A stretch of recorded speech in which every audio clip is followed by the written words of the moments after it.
Why would you say what you think despite negative consequences? So, we live in a world where if you do speak your mind, particularly on certain issues, you will be punished, you will be mocked, you will be insulted, you will be ridiculed. I was just deplatformed. I lost a teaching slot at a yoga event that I was due to teach some psychology at, because in the words of the people that run the place, I have views not in keeping. Just the views, just the views. Yeah, they wouldn't tell me what it were, but I'm pretty sure there's this little hate group that's formed against me to kind of go after me for various, to try and get me out of various public platforms like that. So there's a cost, there's absolutely a cost to speaking up. I think as Jordan Peterson points out, there's also a cost to not speaking up.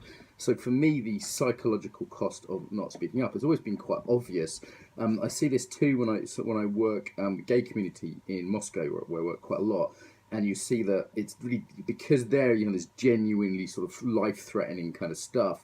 People often don't speak out about their sexuality, their views, their beliefs, their sexuality. So that's very difficult for them, and genuinely oppressed group. And there's a real cost to that for them. I see it in their bodies, I see it in their psychology, I see it in so many ways. The cost of not speaking up is huge. And now even there, people in much harder situations than I've ever found myself in will still speak up. They will still let people know that they're gay or lesbian or whatever. Because the cost for that is so high, what it does to our integrity, what it does to us internally, how we have to have a public face and a private face. For me, I've always just had this very strong urge towards integration, to be able to integrate what's going on here, what's going on here, and what's going on in my actual actions. So yeah, there's absolutely a cost for speaking up. And in the modern world, it's pretty high around certain themes. The kind of sacred victim philosophy has got very strong, which means that if you are seen to in any way speak out against groups that are perceived as the sacred victims, then you're really in trouble. You are going to get in trouble, make no mistake. Now, people say I speak out because I'm provocative or I like starting trouble or it's all a sort of publicity stunt. Well, I wouldn't say any of those things are entirely untrue. There is a way in which I do like poking the bear.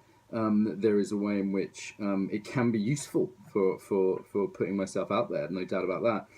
And the fundamental thing is really all I'm doing is speaking my mind, and that is something we not only should be able to do. I think it is the heart of our society. It is the heart of all that's good. And for me, truth is just a much higher value than whether it's money or losing friends or, losing money, losing friends, whatever it is. For me, truth has a higher value than those things. So I will continue to speak my mind, and I'm sure I will continue to be insulted, ridiculed. Notice I'm not trying to play a violin too loudly here, because the thing with the whole sacred victim thing is if you then start to claim victimhood, that's the worst sin, and they'll come after you even more. Also, I believe in anti-fragility. Like, all this stuff makes me stronger. The philosophy of victimhood makes you weak. It also makes you paranoid, because it kind of makes you live in a world where you're weak and everyone's out to get you. And I just refuse to live in that world. So, well, on the one hand, I'll continue to speak out, and I will speak up against being insulted or deplatformed or whatever. I'm not buying the victimhood thing here, even. I don't expect you to. So, random thoughts for today.